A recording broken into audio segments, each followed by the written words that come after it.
Hello and welcome to a new video. So this time we're going to do something that I was planning to do for the week I was off around my birthday in early October, but then ended up renovating this entire room instead. There's one thing that I'm terrified of sewing, and that is coats. But I really want to make a coat, and it's been on my list for ages, and I have so many cut out coat patterns in my storage here because I just keep buying coat patterns and I'm like, no, I'm definitely gonna do it this time.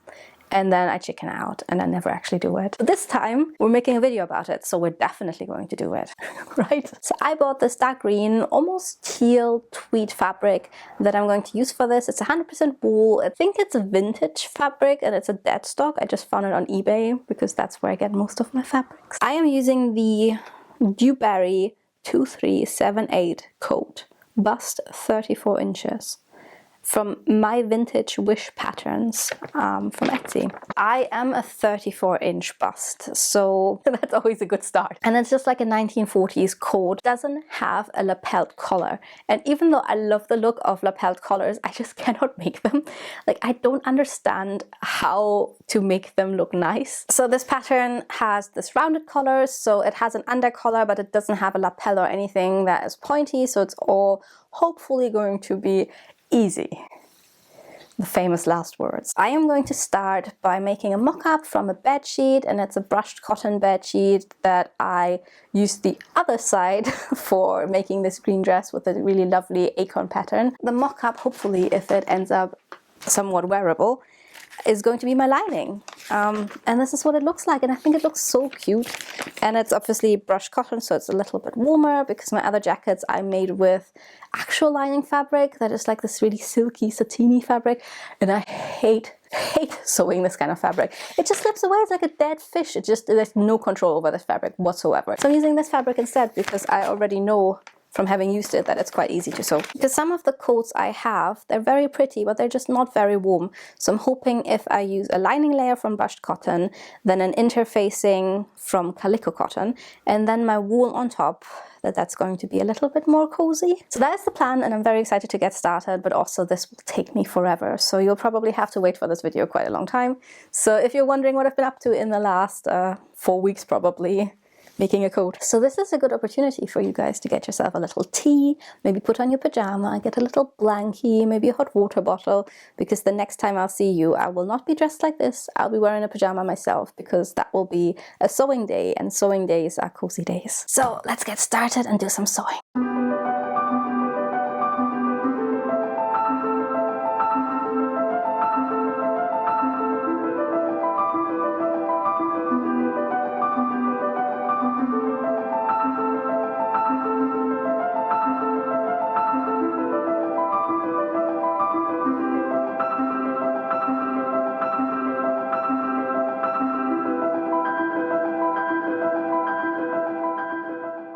Good morning. So I'm wearing my new fox pajamas from Asda, and they're basically made from blankie fabric, and they're so soft. And it's funny how on Instagram I'm always like, look at me in my very polished outfits, and here on YouTube we're just like, fox pajama. But I guess you guys are just the besties of the crowd, so we can get a bit more comfortable together. So today we're going to start working on the coat, and I already made a mock-up off screen, and I thought I'd talk you guys through how I actually did the fitting. Because with many antique patterns, you often just get them in one size. So I usually try to still find a pattern that is the style I want, but close to my size at least. So if it's way too large, I often feel like, because I'm not a pattern maker, not actually been trained to alter patterns.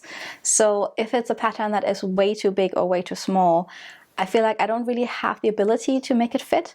But if it's something that feels like generally the structure is sound and makes sense on me, it just needs to be 1 or 2 sizes smaller or bigger, I can do that. But also because I wear a corset, it feels like I just have to alter every single pattern I work with. So I just got quite practiced in doing it, and I'm not sure if I'm doing it the right way, but it kind of works for me, so that's just what I do. So I'll tell you how I do it. With this pattern, I just sewed it together as the instructions suggest. tested, and if I had actually read the instructions, I would have noticed that seam allowance was already given, but I gave additional seam allowance. So the first try on was actually quite big, and I was a bit like, what is this? So the illustration for the pattern felt very kind of like fitted, whereas the actual shape of the pattern then felt very straight and not quite what I wanted, but that's an easy fix. I tried it on and kind of like pinned off the areas at the waist where I wanted it to be tighter. And then I went in and added new seams and kind of just snipped the seam allowance. No, that's not.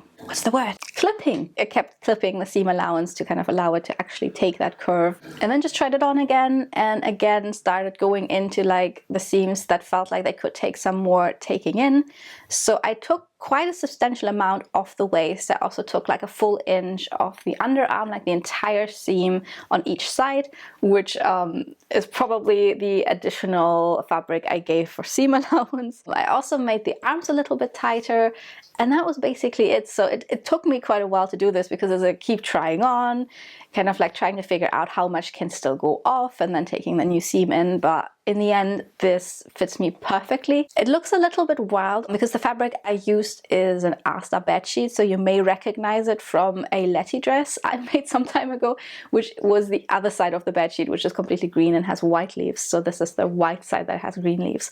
But it's a brushed cotton, so I thought, you know, it's going to be nice and warm as a lining layer. And it's going to look cute. Maybe not cute for the outer, but we trust the process, right? So, and as we're talking about things I've already prepared, I've actually spent my entire week, evenings and mornings before work, cutting out the main fabric and the calico cotton for the strength layer, flatlining it and pinning it together, because I was really worried that today wouldn't be enough to actually finish this project, because I feel like sewing this, now that I know that it will fit, shouldn't be too much work. Then when it comes to fusing the lining layer with the outer layer and making it an actual coat, and you may wonder, why am I so eager to do this all in one day? I just need to be very productive when it comes to my own sewing and creating, and Jack always makes fun of me because I'm not a very good worker when it comes to my actual job.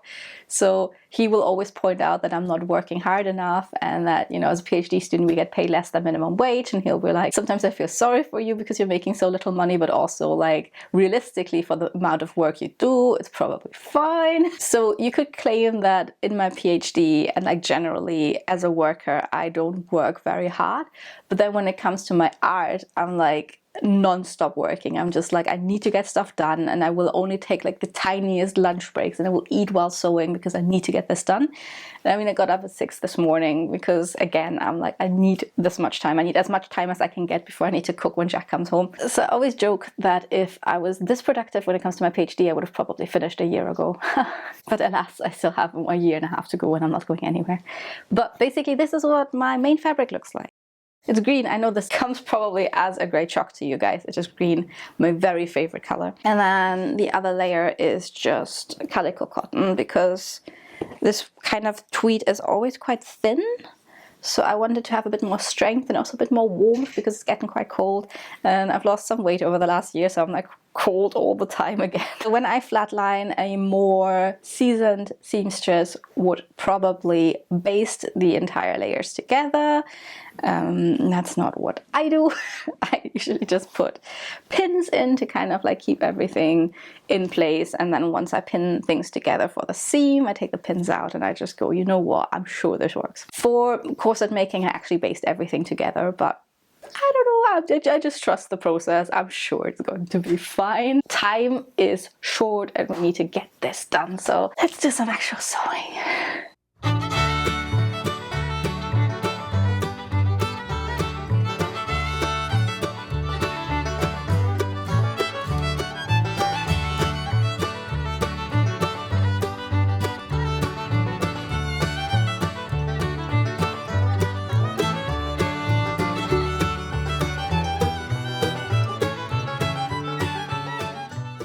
Very quick catch up before I continue sewing, because the entire bodice, I mean, I guess it's like the main body of the coat is assembled, and of course I forgot to put in pockets. I don't know how this happened. I was thinking about it earlier where I was like, okay, before I do the side seams, I have to put in the pockets, and I didn't, which seems a beginner mistake to make, but oh well, here we are. So I'll have to now cut open the side seams where I want the pockets and then insert them, which isn't the end of the world, but that's still kind of like stupid. And then afterwards I shall do the sleeves, and I thought I'd show you the pattern because this is actually something very different to what I've ever done before. I mean, very different is a wild thing to say. It's slightly different to the thing I always do. It's a bit of a puffy sleeve, but it's not kind of like gathered or folded into pleats. It actually has darts. So instead of going up and outward, it rather extends the shoulders. So this is a 1940s pattern, so it does make sense, because rather than creating this huge poofy 1980s, no, that is a very different vibe, 1890s shoulder and poof sleeve, the 40s rather emphasize the shoulder, so it's more square than poofy. Okay, let's cut open some seams and insert some pockets, I guess.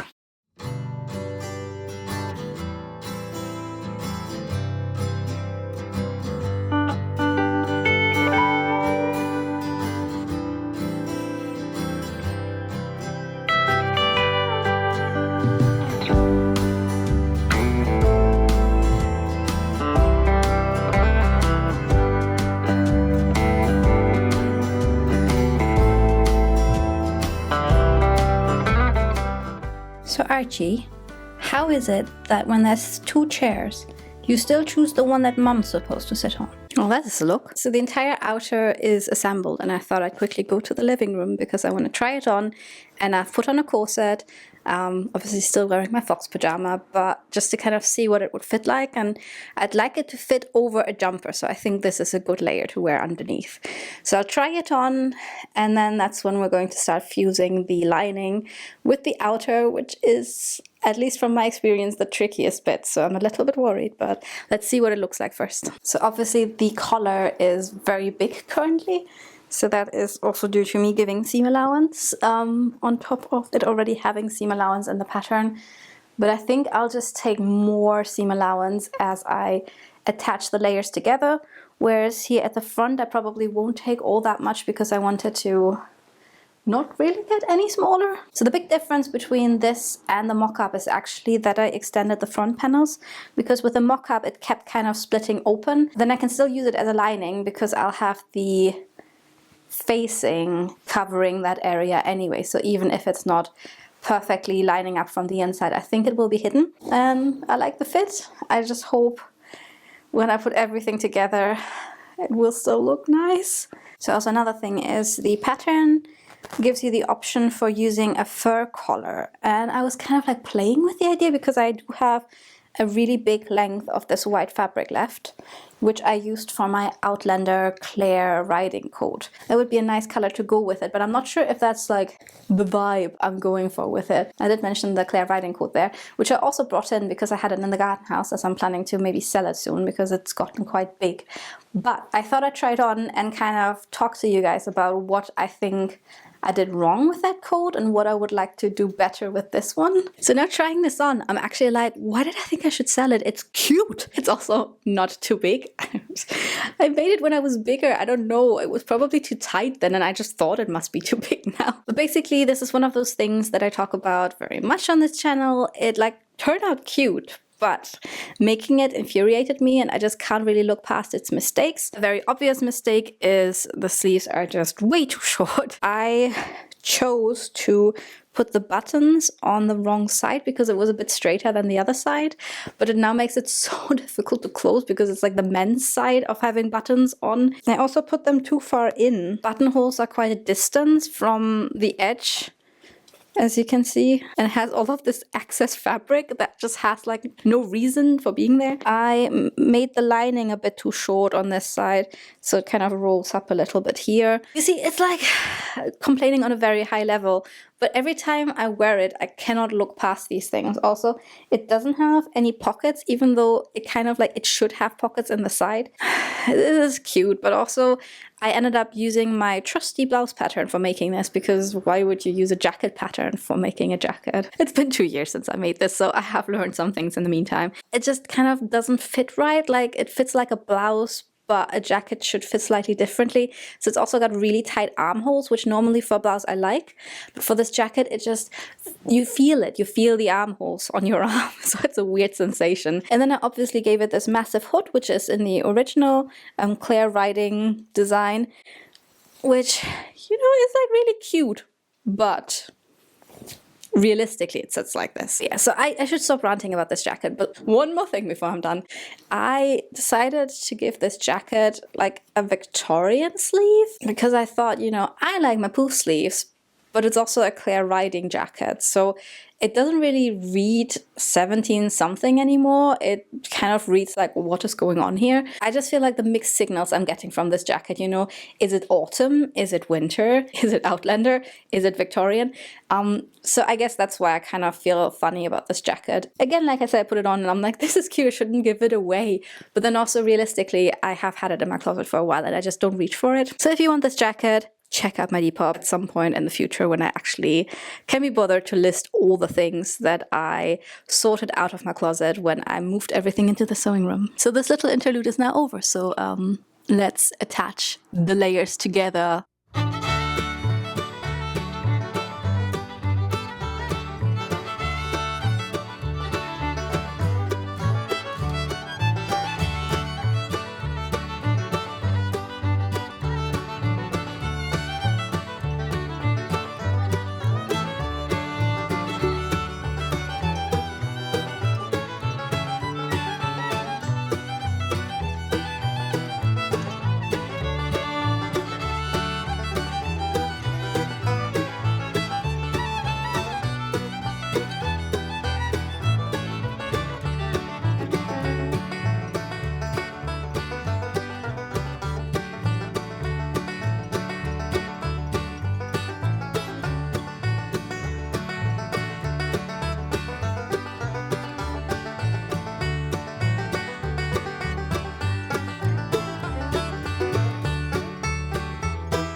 Okay, so basically I was just about to make a buttonhole, my first one.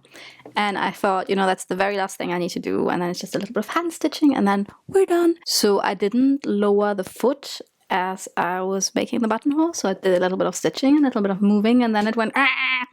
So now I've been spending the past 5 minutes trying to get this fabric out of the foot because it is... But it's so thick that it was a struggle to get it under the buttonhole foot to begin with. So now that it's like tightly wound up with the thread, it's impossible. Ah.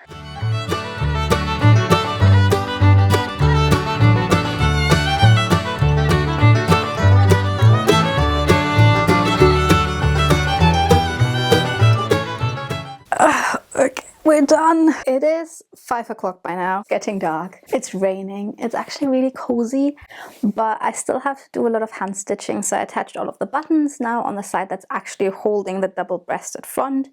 I still have to attach the decorative buttons on the other side. I also put a hidden button on the inside that kind of like holds the double layer in place. Then the sleeves are still undone. So if this is the sleeve currently, I'm kind of like folding it inwards so that I have the outer fabric going into the cuff as well, and then there I'll just fold it over once more to hide all the undone edges, and then I'll just hand stitch it down so that you can't see it from the outside. The very bottom was finished with a bias binding, so I'm not sure if that was the best way to do it. I think originally I wanted to use the pattern for the bottom of the skirt section and cut out all the individual bits, then sew them together and then use them as facing that I could have attached to the lining, and that would have been a little bit tidier.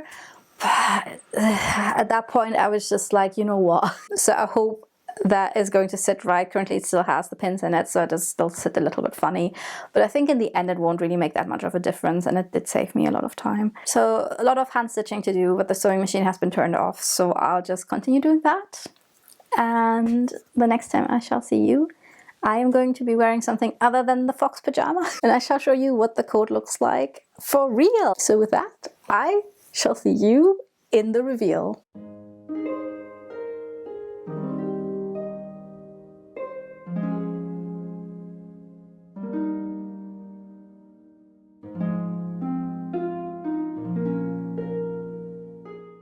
That was pretty miserable. So I'll probably just show you guys some more footage that I'm just filming inside here because it was so windy out there.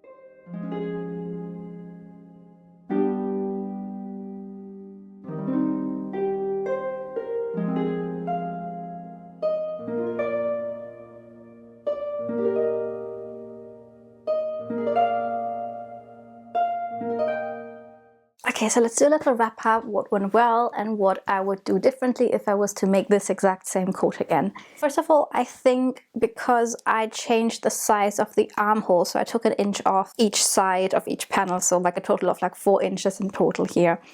Because the armhole got a little bit smaller, that meant that the sleeve was a little bit too big and I had to gather it after all. So the original pattern didn't call for that, and that gives you the straight 1940s shoulder, but because I gathered it, it now looks a little bit more kind of poofy again. So it's not the 1940s silhouette that I was originally looking at, but it's still cute, so I don't really mind it. I spent a lot of time resetting these buttons because I had them slightly differently at first, and then had to kind of like reshape the entire thing because it didn't sit properly. So that's now sitting quite well and I'm really happy with it. But it still curls out, which I also saw with my Outlander coat. So maybe if I added some iron-on interfacing, it would change that. But it's already quite thick. So my machine, even though it's a heavy-duty machine, was really struggling to put in these buttonholes, which is why I didn't notice that the foot wasn't actually down when I started making them, and then spent like half an hour trying to get the fabric back out. Is that actually it? No more problems with this? So I'm generally really happy with how it turned out, and also the whole lining and the inside is really tidy, which, you know, is always something when you're sewing is very important. So that probably you wouldn't care as much if you're just someone who wears clothes, but if you're someone who makes clothes, you put a lot of emphasis on having a tidy garment inside out. So something I actually mentioned on Instagram, which I think is also worth mentioning here, because people don't really have an understanding of how much clothes cost. So I thought I'd do a little breakdown of how much I've spent on this and how many hours I've worked on this and how much I'd have to charge if I was to sell this. So the tweed material I bought off eBay and I got 5 meters for £100. The lining is a cotton bedsheet from Asda and the strength layer is calico cotton, so I'd say in total maybe it's worth £20. Then I spent another £10 on buttons and threads, which I already had, and then I spent a total of 20 hours making it, maybe even a little bit more. It remains to be discussed how I managed to find 20 hours within the last 8 days to make this. But if I charged £50 an hour for my time, that would be £300 just for me making this. And then with material and everything, that would come to around £430 or something.